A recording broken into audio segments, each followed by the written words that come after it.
sometimes, I know we've talked about this a bunch, but sometimes when we're dealing with life's more stressful moments on Hal Sparks Mega Worldwide, some serious issues. We've dealt with some stuff. We were on the air both when the Russian mutiny started and when it ended, and when it transitioned into its new phase of I guess self-flagellation and dick punching amongst Putin and his top advisors. It's going to be fun to watch over the next little bit, as they all, I guess, take turns punching themselves in the dick, or he gets to do it and then they all get to do it. I don't know. I don't understand the Russian system, but there are some times when you're like, wow, this is a lot of heavy stuff, a lot of heavy going on in the world. And how are we ever going to get through? How will we ever make it if something doesn't make us all laugh? Something we could all, no matter what your stripe is, whether you're a true blue American or a maggot who treats America like a rental property and you just want to take your posters off the wall, put a little toothpaste in where the tack hole was and pretend you spackled it. I know, I see you, so that you can get your, by the time, they realize you didn't fix anything, you just put toothpaste in the holes, you've already got your security deposit and you fucked off. I get it. Okay. So, sometimes we just need something we can all share. We can all see as that's ridiculous and it's stupid and it's hilarious. And that thing is Devin Nunes's smile. I don't know why no one has run interference on this guy. I mean, this is the worst I've ever seen it. This is officially the worst I have ever seen it. It's like when he says his name, he can't not. And then it looks like he's full on, like he's doing it on purpose. Like he's just, thanks for having me on Newsmax.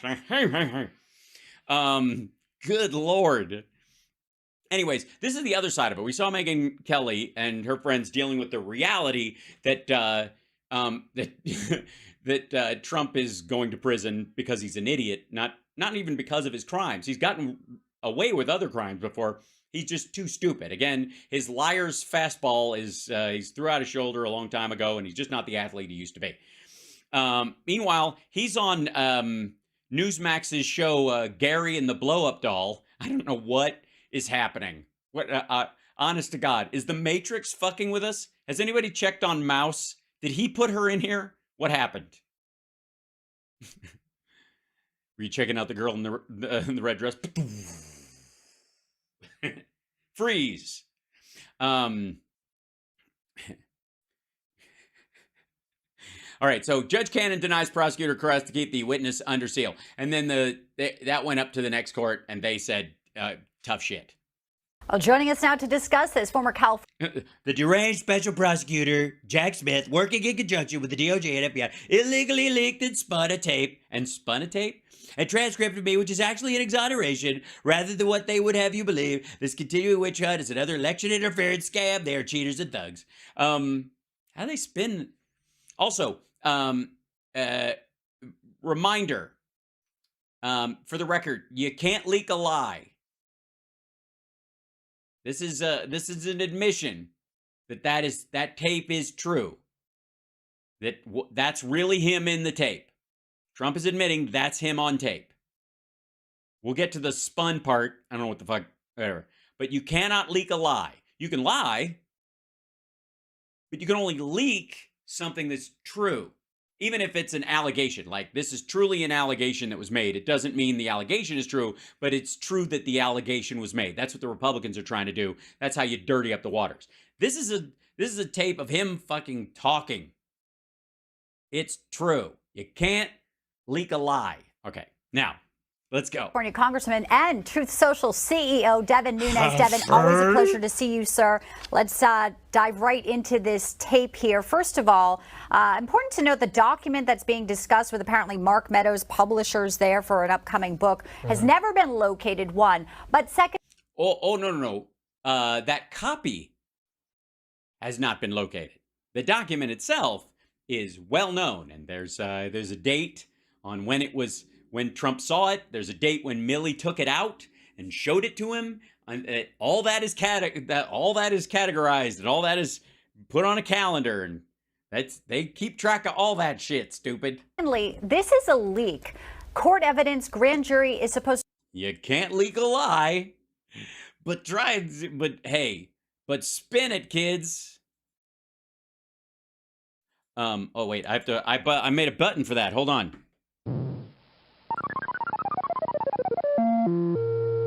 Excellent. All right. Where were we? Oh yeah, these idiots. to be under seal. This is illegal. And they're telling Trump he's supposed to have classified documents, keep them secret, but they're leaking court documents here. Many say it's pure hypocrisy. I'm sorry. So they okay, first of all, is the leak coming from them or from Trump's people? Because Trump wants it put out to make it, because he thinks it exonerates. He's still fighting the battle with Milley. Trump is still, if you listen to his interview with Bret Baier, Trump is still in a dick measuring contest with Milley about Iran from fucking years ago. So there's every reason to believe Trump put this out just because, like, see, I told you, they drafted up the plan. Oh, God. Well, thanks. It's great to be with you this morning. I don't even know what document they're talking about. And why would you? You don't have, you're not, you never had the right to see these things. You certainly don't now, stupid. And keep in mind, my guess is this is a 30-minute to an hour interview. And this is what the left in the media, and now, sadly, the Department of Justice and the FBI love to do. It is to selectively leak. It is to take. I see. Yeah. Yeah. This is, if they'd have put out the whole thing, then they would be as guilty as Trump because he actually divulges the details. Also, the rest of it doesn't pertain to the case. Who gives a shit what he talked about the rest of the time? I mean, E. Jean Carroll might want a copy of the tape, wouldn't you say? Maybe there's other stuff that the Georgia prosecutor might want, but in terms of Jack Smith stuff, he doesn't give a shit about the rest of it. This is the only part that's germane to his case. None of the rest of it is exculpatory, and they gave the whole tape. I mean, Trump already has a fucking copy of it, more than likely, if he didn't like put his own version out. Take something possibly out of context. Out of context. He admitted it on Bret Baier. What's the context? Tell me what the context is. I was being ironic, Dev. What I heard right there, it's a nothing burger. There's nothing there. There's everything there. I mean, it's literally an admission of guilt. It appears like he's maybe referring to some article, some story maybe that had just come out. I think there's no question that Republicans in general, especially Trump, have no use for General Milley. We think that he's went woke. He's done a lot of damage to the. He's went woke. Well, apparently he didn't think that when he asked for a plan to attack Iran. Military. And so the fact that by the way, how woke is bombing Iran? Let's just take Trump at his word for a split second and run on that premise. So Trump is saying that we don't, and Noon Cow here says we don't take him seriously because Milley's woke, and yet Trump's defense is this crazy motherfucker wanted to bomb Iran. He's like the McCain kind of woke. Trump is responding to something that we're not even sure what it is yet, but we're exactly sure what it is. We know precisely what it is. My guess is that there was some type of fake news story that had just recently been out in the news. No, he's responding specifically. Hold on. My guess is your guess. You work for the dumb son of a bitch. Ask him.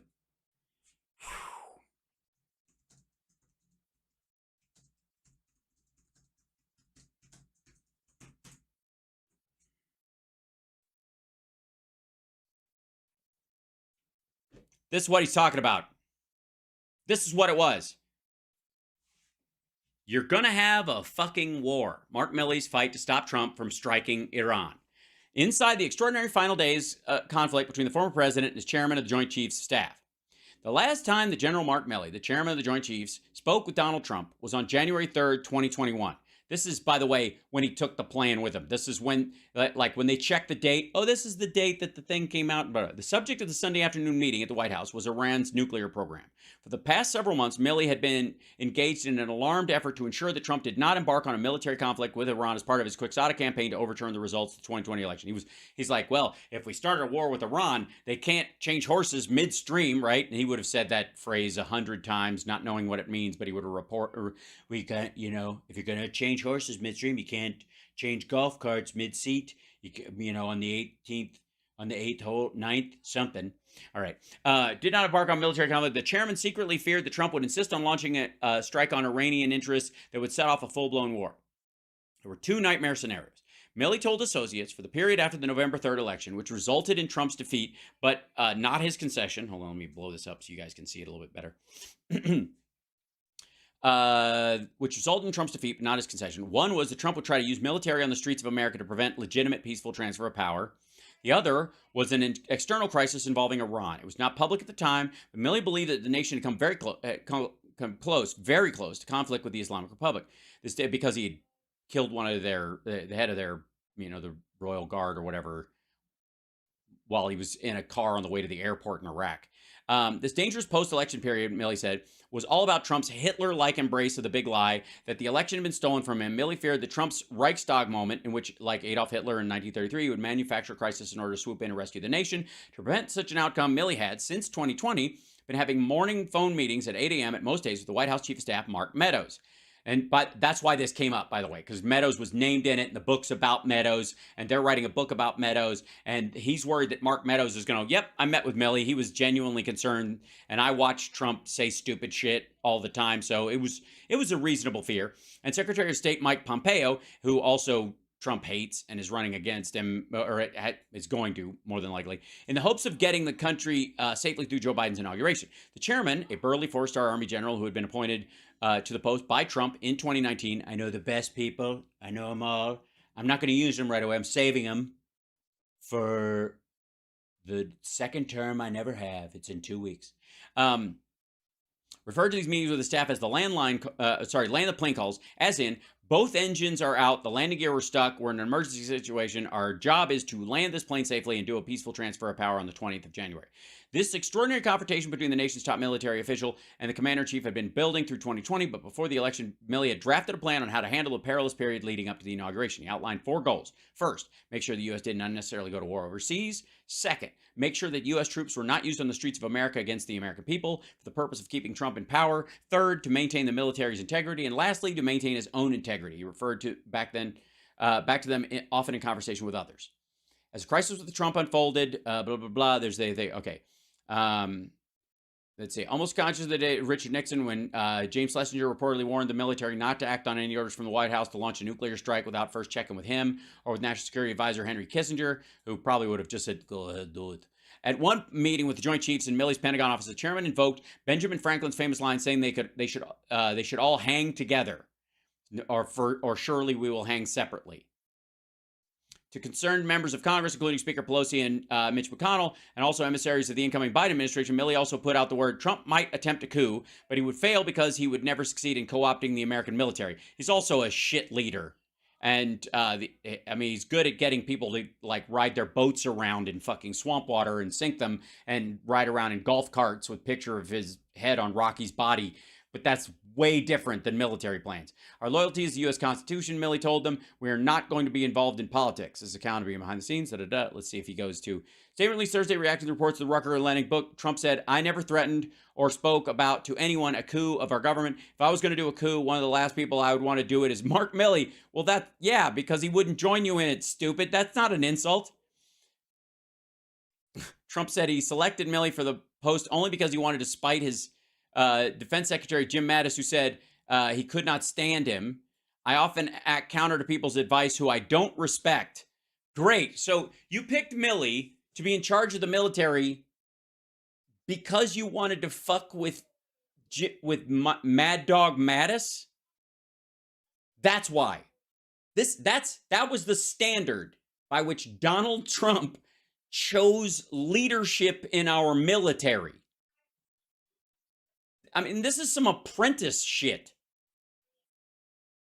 Who's okay with this? Maggots. Who's okay with this? This is the standard. This is why he did it. This isn't why I say he did it. This is what he says about his decision-making process.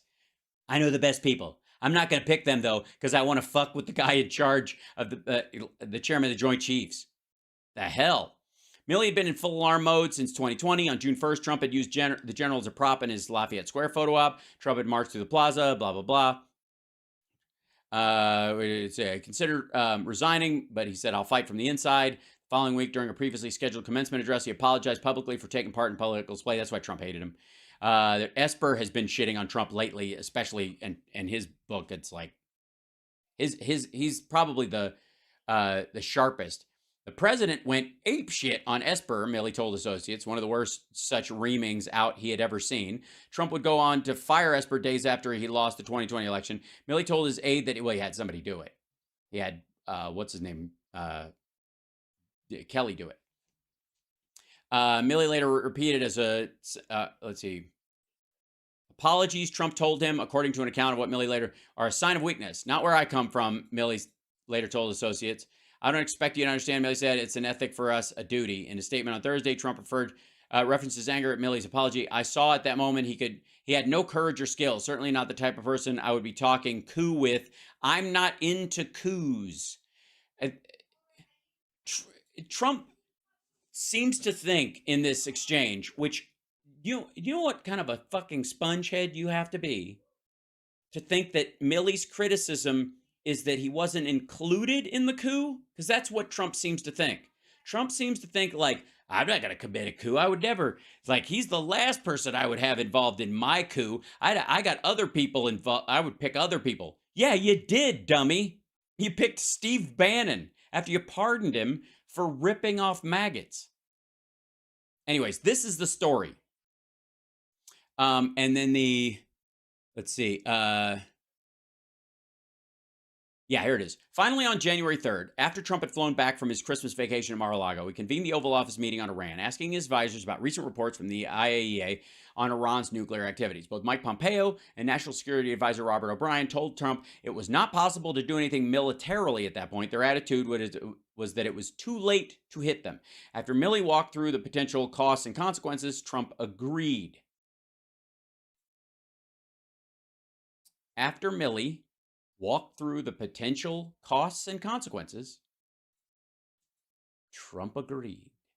And that was that. After months of anxiety and uncertainty, the Iran fight was over. At the very end in the meeting, Trump brought up the forthcoming rally of his supporters on January 6th, asking Milley and the acting defense secretary, Christopher Miller, if they were prepared for what Trump had already promised on Twitter that would be a wild protest. It was a short conversation. Milley later recalled to an associate, no more than a couple of minutes at the end of an hour-long meeting. It's going to be a big deal, Milley heard Trump say. You're ready for that, right? It was the last time the president would ever speak to his Joint Chiefs chairman. Just 3 days later, on January 6th, Virgin Milley's nightmare scenario played out anyways, an attack on the U.S. Capitol. Trump had his Reichstag moments. This is the part about led up to the Iran part. In the months after the election, with Trump seemingly willing to do anything to stay in power, the subject of Iran was repeatedly raised in White House meetings with the president, and Milley repeatedly argued against a strike. Trump did not want a war, the chairman believed, but he kept pushing for a missile strike in response to various provocations against U.S. interests in the region. Milley, by statute, the senior military advisor to the president, was worried that Trump might set in motion a full-scale conflict that was not justified. Trump had a circle of Iran hawks around him and was close with Israeli Prime Minister Benjamin Netanyahu, not for long, though, who was also urging the administration to act against Iran after it was clear that Trump had lost the election. If you do this, you're going to have a fucking war, Milley would say. That's what this was in relation to. And Devin Nunes knows this. Of course he knows what this is in relation to. I remember that story when it came out. That President Trump was looking at and he wasn't happy about, and he was having a back and forth with a reporter. And then finally there's this, Bianca.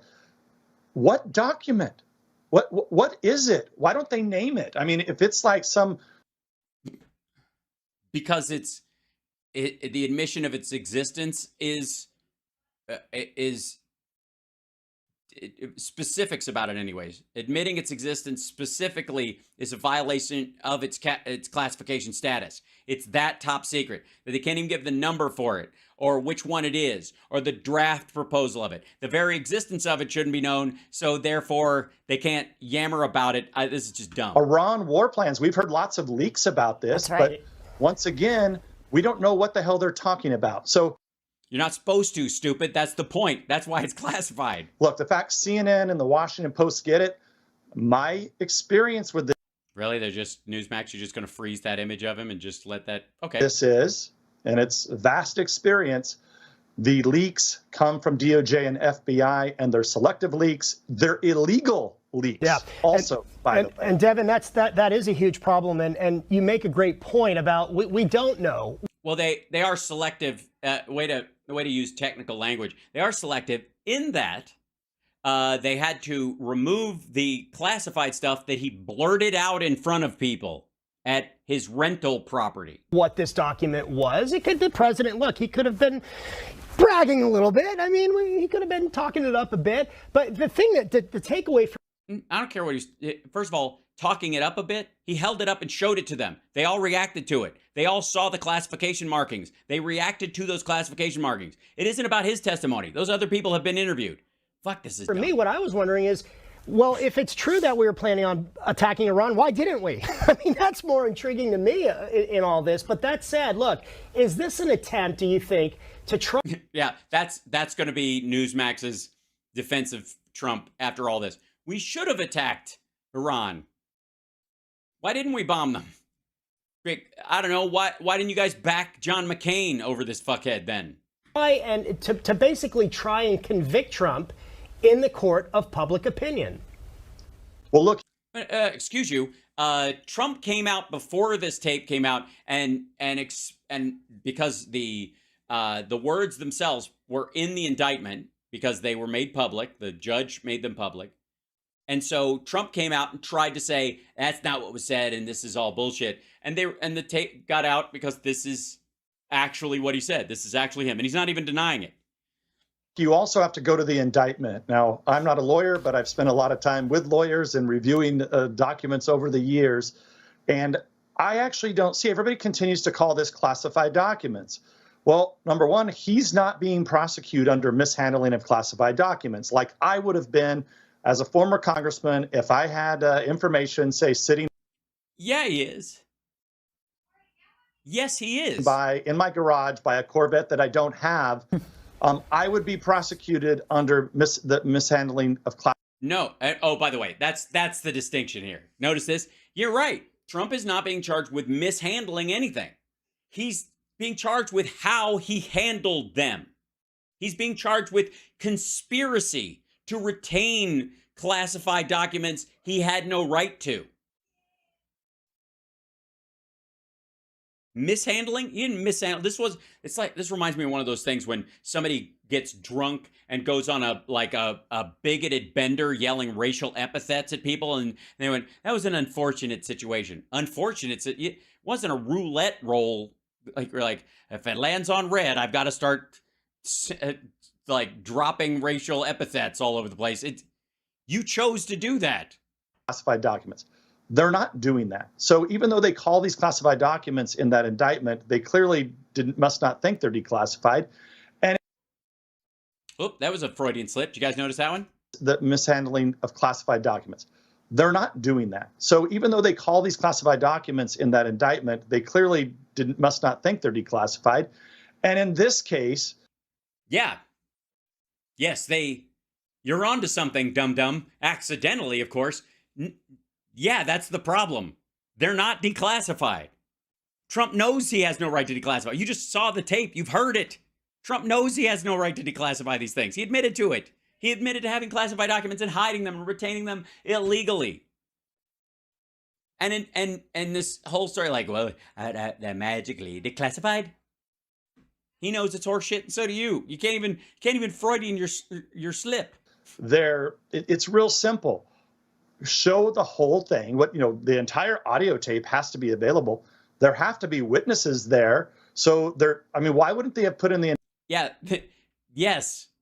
That's why There are 87 witnesses in the case against Trump. 87. 85 of them either worked for him or still do. Indictment, and this, remember, this is fodder. It sounds really bad. They made it look really bad. But on this specific issue, they don't charge Trump with trying to sell those documents to these people. That's because they don't have to catch you trying to sell them. You're not even supposed to have them in the first fucking place. Also, you think, well, again, that comes next. How about this? How about they charge him with having them, and they charge him later after they catch the people he sold them to. People that are in the room are trying to show this document to the people. That's exactly what he does. He tries to show it to randos in the room, including an unidentified person who we now know is Anna the Rothschild, a.k.a. Ilya Yashishin, a Russian-Ukrainian who goes back to the days of pre-2014 Ukraine. People in the room, and they can't even name the document. And so, they can't name the document because it's that classified. That's why they're talking around it, stupid. A lot of this, it's a lot of smoke and mirrors. I just continue to go back and smoke and mirrors. It's documents and audio tape, you stupid. Say, look, you've got the Presidential Records Act. You had everybody who did exactly the same thing. I think the Nope. No, you didn't.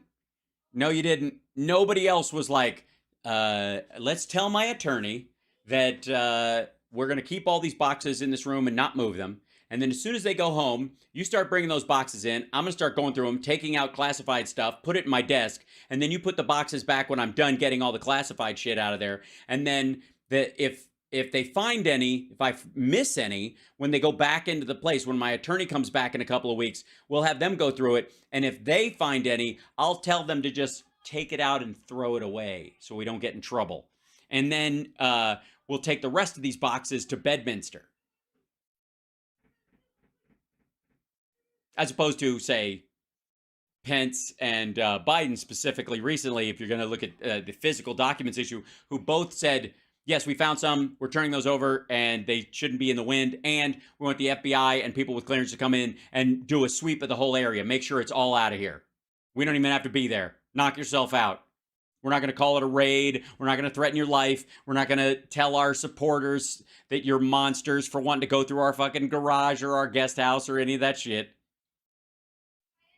Do you see the difference? American people, once they actually hear something other than the fake news, and they hear that, well, you had Vice President. But enough about the Brett Baer interview. Pence had them. Biden had documents all over the place, including when he was senator. Obama had them. Wait a minute. First of all, including when he was senator. Okay. All of his senatorial papers, the 1,850 boxes, the senators, none of them are under the Presidential Records Act. None of them. Those are his papers from when he was a senator. None of it's classified. None of it's those boxes, those things that went to actually the University of Delaware or whatever the fuck. None of that is presidential shit. That's just from when he was a senator. That's not stuff that was taken from a SCIF. And the stuff that was in his house that he had from when he was a senator, that was classified. From the timing that he was a senator, that might have been in a SCIF. As vice president, he has access to that stuff, and that's how he had it. It wasn't because he took it home when he was a senator and left it there. It was when he was actually vice president. And it was in the boxes with the stuff that came back with him from being vice president. Period. Nobody even disputes that. Bush had them. So what are you doing with Trump? I mean, yeah. and the I think it would be the fighting and lying part. I think that's the part. Like, anybody can make a mistake. You don't get punished for a mistake. You get punished for trying to cover it up. Again, the cover up being worse than the crime. Except in this case, this crime probably got some U.S. agents and some Israeli agents at the very least murdered. Archivists, don't forget, this is the other big issue in this. The archivist testified to Congress a few weeks before the indictment came down, and this hasn't gotten much coverage. But supposedly the archivist makes a criminal referral based on a letter from Obama to Trump and a letter from Kim Jong-un to Trump. That's the testimony of the archivist. Now, what the hell is the archivist in this country doing making criminal referrals on 2 letters that are clearly Donald Trump's letters? They were sent to him. The archivist, if he wanted a copy of the letters or didn't have a copy of the letters, he could just call up Trump and ask him. But no, you're telling me, picks up the phone and says, no, I'm going to guess you're misreading that. And secondly, that wasn't the driving point that actually resulted in this. This is other documents. This is when people were like, oh yeah, you know those documents you want to get back from him because Nara wants them? Yeah, he was just holding up an Iran attack plan the other day that said classified on the folder. He just took it out and showed he fucking what? And then that in and of itself could be the premise for this entire push. Send in the raid, send the FBI in. He's got a letter from Obama to that he hasn't that's classified. Congressman, look, I mean, yeah, that's not what they were looking for, stupid. I was about to say it's a good attempt. It's not. It's a whiff. What happened here is somebody at DOJ and the FBI convinced the archivist to make a criminal referral so that they can raid Mar-a-Lago and that they can indict the former president, their political enemy. Obviously, I know that's what you have in your notes. I can tell from you looking down. But no, that's not even close to the level of importance of the documents that he had and how he was storing them and how wantonly he was storing them in his total disregard for their safety and security and the awareness of dozens of people around him of the shit that he had. You didn't need a criminal referral from the archivist to discover this stuff. He was blabbing to everybody. I got news for you. Mark Meadows could have made the phone call, stupid, to cover his own ass. Something his legal team will be tearing into. Oh yeah, I'm sure they got it covered. In the months ahead, as we know. And obviously this leaked tape here, illegal. And you clearly made some very salient points on what we did not exactly hear. Congressman Nunes, got to leave you there. Always. Yeah,